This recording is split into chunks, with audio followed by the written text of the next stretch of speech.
Hello friends, welcome to my YouTube channel special study for selection. आपने अभी definition की पहली वीडियो देख ली होगी, उसके क्रम में ये दूसरी वीडियो है। और पिछली वीडियो में हमने 40 डेफिनेशंस देखी थी। अब हम इसमें 41 से 66 देखेंगे। तो आइए शुरू करते हैं। सबसे पहला डेफिनेशन है ऑपरेशन।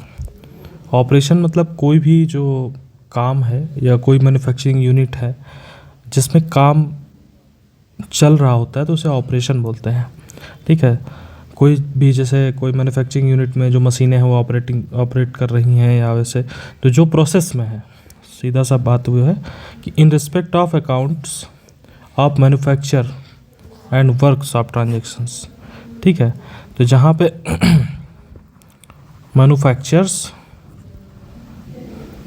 मैन्युफैक्चर और वर्क्स ऑफ ट्रांजेक्शंस होते हैं। ठीक है, तो वो जो है वहाँ पे ऑपरेशंस, उनको ऑपरेशन बोलते हैं। ये टर्म जो है इंडिकेट करता है जो चार्जेस इनकर्ड करते हैं मैन्युफैक्चरिंग ऑपरेशन में कोई भी स्पेसिफिक जॉब पे। इसके बाद नेक्स्ट पॉइंट है आउट टर्म। ये इस रिस्पेक्ट में करते हैं कि अकाउंट्स ऑफ मैन्युफैक्चर और वर्क्स ऑफ ट्रांजेक्शन, इसमें ये टर्म जो डिनोट करता है जो भी रिजल्ट आता है या जो भी मैन्युफैक्चर हुआ है उस पर जो है आउट टर्न उसका निकला है, मतलब ऑपरेशन के जस्ट बाद जो भी आउट टर्न निकला है वो उसको आउट टर्न बोलते हैं। नेक्स्ट है प्रोग्रेस। प्रोग्रेस मतलब होता है अप टू डेट जो क्वांटिटी ऑफ वर्क डन, जो भी काम कंप्लीट हो चुका है, क्या क्वांटिटी में काम हो गया है या सप्लाई भेज दी गई है, जिनमें से जो भी चीज़ें हो, जिस भी पॉइंट का आप जो है प्रोग्रेस जानना चाहते हैं उसका मतलब यही होता है कि उस समय तक कितना कार्य कंप्लीट हो चुका है। नेक्स्ट है पब्लिक वर्क। इसमें सिविल वर्क आता है, इरिगेशन आता है, नेविगेशन आता है, एम्बैंकमेंट आता है, ड्रेनेज वर्क आता है, एक्सेट्रा आता है। तो इसमें आप जो भी चीज़ें आती हैं ये पूछा जा सकता है। सिविल वर्क आता है, ठीक है, इसमें इरिगेशन आता है, ठीक है। नेक्स्ट है नेविगेशन आता है, ठीक है। उसके बाद एम्बैंकमेंट आता है।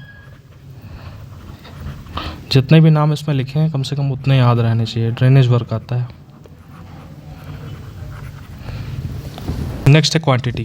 क्वांटिटी का मतलब होता है अकाउंट्स ऑफ वर्क्स, इसमें जो है क्वांटिटी कहते हैं कि जितना भी वर्क कंप्लीट हो चुका है, सप्लाई भेजी जा चुकी है, सर्विस परफॉर्म हो चुकी है, जो कि मेज़र की गई है, वेट में या काउंट की गई है। ठीक है, तो जितना भी काम कंप्लीट हुआ उसे पूरे को क्वांटिटी बोलते हैं।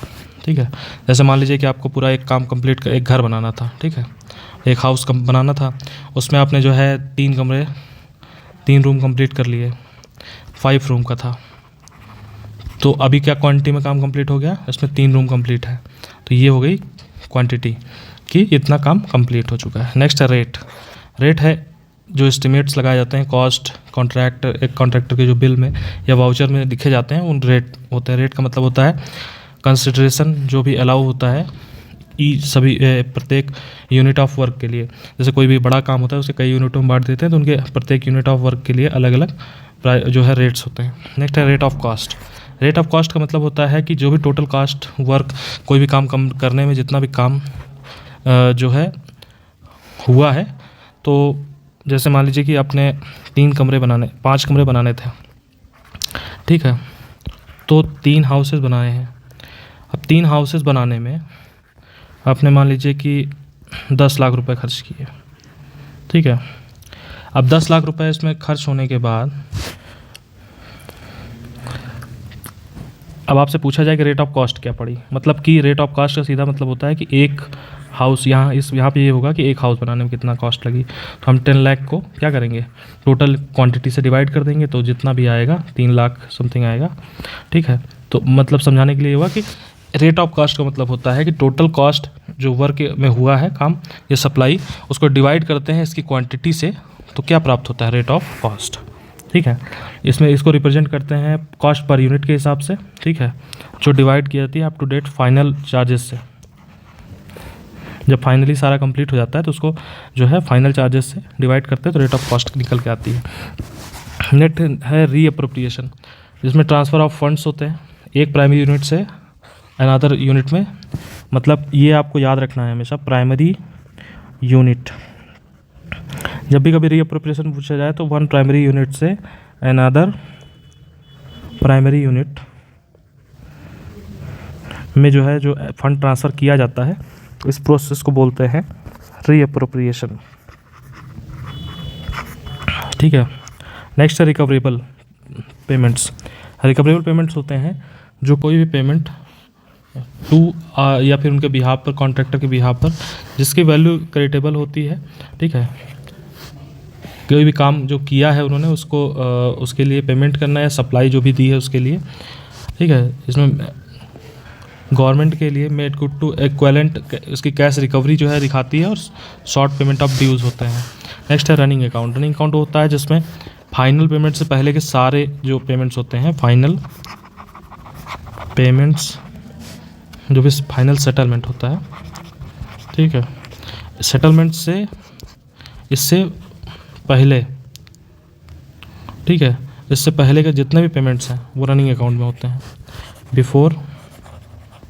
ठीक है। बिफोर इसके तो जितने भी पेमेंट्स होंगे वो रनिंग अकाउंट में होंगे। फाइनल पेमेंट जो है कन्वीनियंट इंटरवल पे जो है भेजा जाता है, फाइनल सेटलमेंट जो है अलग अकाउंट में होता है। नेक्स्ट है सेक्शन ऑफिसर। सेक्शन ऑफिसर होता है एक नॉन गस्टेड ऑफिशियल्स, ठीक है, जिससे junior engineer, civil, electric work section officer of horticulture department के भी हो सकते हैं। ठीक है। जिनको रिस्पॉन्सिबल एग्जीक्यूटिव चार्ज दिया जाता है किसी भी कार्य का, स्टोर का, ठीक है, ऑफिस इंचार्ज के द्वारा, जिसमें रिकॉग्नाइज सब डिवीज़न में दिया जाता है। ठीक है। तो वो सेक्शन ऑफिसर कहलाते हैं। नेक्स्ट है सिक्योर्ड एडवांस। सिक्योर्ड एडवांस का मतलब होता है कि एडवांस जो कि सिक्योरिटी ऑफ मटेरियल्स साइट पर प्राप्त लाते हैं कोई भी कॉन्ट्रैक्टर जिसका कॉन्ट्रैक्ट कंप्लीट हो चुका है। ठीक है। मतलब कोई भी जैसे मटेरियल लाना है या सामान, कोई भी मटेरियल मशीनरी लानी है तो उसके लिए एक सिक्योर्ड एडवांस अमाउंट जमा कराना पड़ता है। नेक्स्ट है स्पेशल ऑफिस। स्पेशल ऑफिस होता है ऑफिस ऑफ स्पेशल ऑफिसर का। स्पेशल ऑफिसर कौन होता है? स्पेशल ऑफिसर होता है कि ऑफिशियल डिपार्टमेंट जो कि डिविजनल ऑफिसर नहीं है, ना ही ऑफिसर सबऑर्डिनेट है डिवीजनल ऑफिसर का, और ना ही डिविजनल ऑफिस में अंडर कंट्रोल होता है। नेक्स्ट है storage charges, means expenditure incurred. Store charges जो है इसका मतलब होता है एक्सपेंडिचर जो भी इनकर्ड हुआ है कोई भी सामान रखने में, लाने में, या फिर वहाँ पे हैंडल करने में। Employed handling charges initial account में रखा जाता है कस्टडी ऑफ स्टॉक्स में। तो जो भी मेंटेनेंस चार्ज हुआ, हैंडलिंग चार्ज हुआ, ये सारा ऐड होकर ये जो है स्टोर चार्जेस के नाम से जाना जाता है। ठीक है। नेक्स्ट इसको परसेंटेज बेसिस पे इस रेट में ऐड किया जाता है। नेक्स्ट है सब डिविजनल ऑफिसर। सब डिविजनल ऑफिसर कौन होता है? ये अप्लाई किया जाता है प्राइमरली किसी भी ऑफिसर के लिए जो एक गेस्टेड ऑफिसर भी हो सकता है या भी नहीं, जो कि चार्ज जो लेता है सब डिवीज़न का, subordinate to divisional officers, sub divisional officer के सबऑर्डिनेट में। बट जब भी इमीडिएट एग्जीक्यूटिव चार्ज मिलता है किसी वर्क या स्टोर का तो इसे कॉन्स्टिट्यूट नहीं किया जाता है एक रेगुलर सब डिविजनल चार्ज के लिए। तो ये जो है ये डिविजनल ऑफिसर हिमसेल्फ उनके द्वारा ही प्राप्त दिया जाता है। द लेटर या बाद में ट्रीट किया जाता है सब डिविजनल ऑफिसर की तरह। फिर व्हेन डिविजनल ऑफिसर होल्ड, जब डिविजनल ऑफिसर कोई भी इमीडिएट चार्ज होल्ड करता है सब डिवीज़न का, उसके ड्यूज़ पे एग्जीक्यूटिव हेड होता है डिवीज़न का, तो वो जो है सब डिविजनल ऑफिसर की तरह ट्रीट किया जाता है।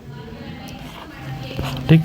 ये गेस्टेड ऑफिसर हो सकता है या फिर नहीं, और जो कि चार्ज होल्ड करता है सब डिवीज़न का जो है सबऑर्डिनेट, डिविजनल ऑफिसर के सबऑर्डिनेट जो है होल्ड करता है। सब हेड होता है जो भी कोई अकाउंट्स ऑफ वर्क या वर्किंग एस्टीमेट बनाया जाता है।